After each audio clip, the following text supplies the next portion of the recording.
Well, good morning, everyone. Take your Bibles to Psalm 33:4 for promise number 215. But before we do, let me invite you to the Journey Baptist Church this Sunday morning, 10:15 a.m.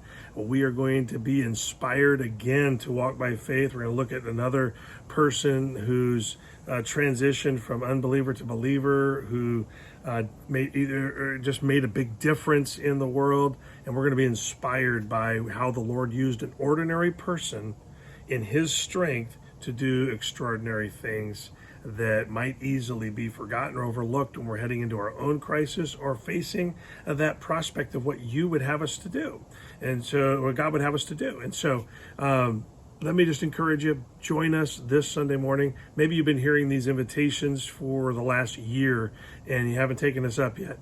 This Sunday be a great Sunday to do it.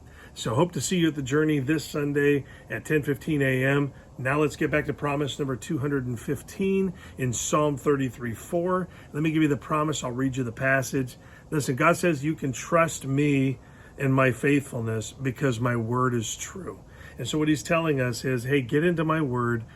Just read my word. Follow through the lives of people that I've documented what happened in their lives because I intervened. He's basically challenging us to look and see exactly what could be accomplished and then apply those truths, those principles that we see in those people to our own lives. And so let me read the passage to you, kind of give you an understanding of it. Psalm 33:4 says, "For the word of the Lord is right, and all his works are done in truth." Listen to this next verse. It's just so helpful. Listen, it says, "He loveth righteousness and judgment. The earth is full of the goodness of the Lord. By the word of the Lord were the heavens made, and all the hosts of them that breathe by the breath of his mouth. He gathereth the waters of the sea together as an heap. He layeth up the depths in storehouses. Let all the earth fear the Lord." And so we have this encouragement from him to recognize the greatness of who he is. Like I said, he's challenging us to get into his word and to recognize the truths that are contained there.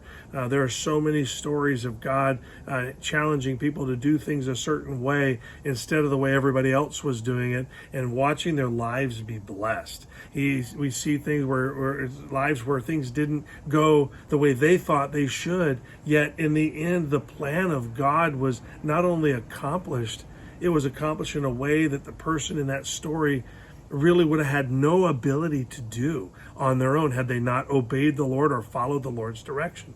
And that's the same for us. I think we miss that. We miss the reality that God can be trusted. His faithfulness is sure because his word says so. He promises it. He displays it over and over and over again. And so let that be an encouragement to you today as you face whatever it is you face, that the word of the Lord is right and all of his works are done in truth. He can accomplish it. He can take care of you. If he can throw the stars up into the heavens and the placement that they are, if he could align the planets, if he could make this earth for thousands of years able to sustain life, I think he can get you through your simple 60 to 100 years of life and accomplish his will. No matter what is taking place in your life, what we might view as limitations, God might be ready to use as the catalyst to the greatest experience of your entire life. Let God be God. He will do a great work. He's trustworthy. So go ahead and put your faith and your trust in him. Have a wonderful weekend.